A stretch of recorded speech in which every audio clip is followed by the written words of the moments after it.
Welcome to 52 Questions. I'm Shannon Weber, Director of HIVE.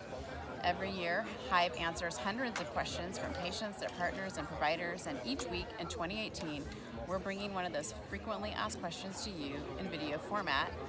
And for this week's question, I'm so thrilled to be with Dazon, and I've been wanting to ask you this question and do a deep dive on it for actually months. The question is, what is intersectionality, and how does intersectionality show up in our work? That's such a great question, Shannon. So I'll give you my own understanding of how I live and breathe and work intersectionality. I think I can recommend that folks learn and know as much as they can about the incredible scholar, thinker, lawyer, Kimberly Crenshaw, who coined intersectionality. And the reason she did that was because it's important to look at how we approach human rights and how we approach critical concerns and issues that are challenging people, especially people who are living, some folks say at the margins, I say under oppressions. And it's interesting because we have all of these identity politics that are going on. So on some days, we're fighting around racial issues or racial justice issues. And on other days, it might be economic justice. And on other days, it might be gender justice or women's rights. And there's youth issues and there's poverty. And there are all of these different things where people have different needs and want to engage. The challenge, though, is that as a human being, as an individual, all of those things are challenging or are going on all at the same time. Who I am is automatically connected to where I'm from, who I'm from, what my experiences are, where I live, how I'm able to move, how I'm able to work, and how I'm able to be, and what kind of agency I'm going to have within the mix of that. So, intersectionality is a way of looking at all of those things and being able to have a response to all of those things that breaks the silos. So it's not enough to talk about racism if you're not talking about economic justice. It's not enough to approach economic justice if you're not talking about access to health care. It's not enough to talk about access to health care if you're not including sexual and reproductive health care.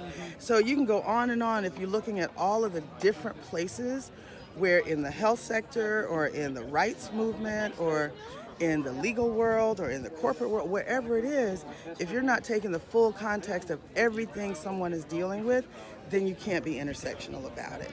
So the way it has to show up in our work is whether collectively or at our individual organizations, we cannot afford to be single issue focused.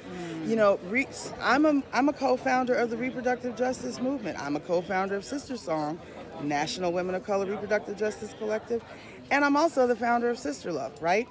Inside each of those spaces, we have looked at and adopted the intersectionality approach within the human rights context because my civil, political, economic, social, cultural, sexual, environmental, developmental, all of those rights, and immigrants' rights, my workers' rights, the migration rights, all of those things all fit together in people's lives. And so we have to define our work that way. In my place of work, for example, how does it show up?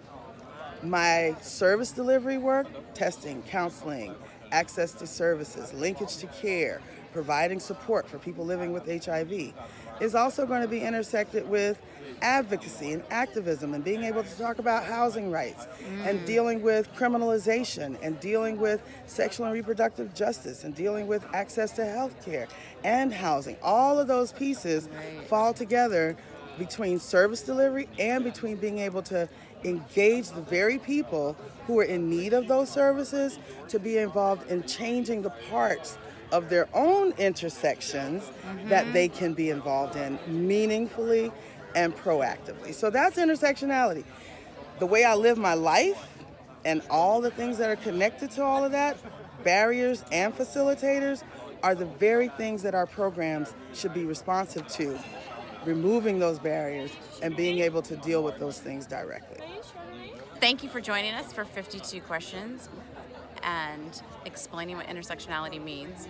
May we all live a more intersectional life and create a more intersectional world. Brilliant.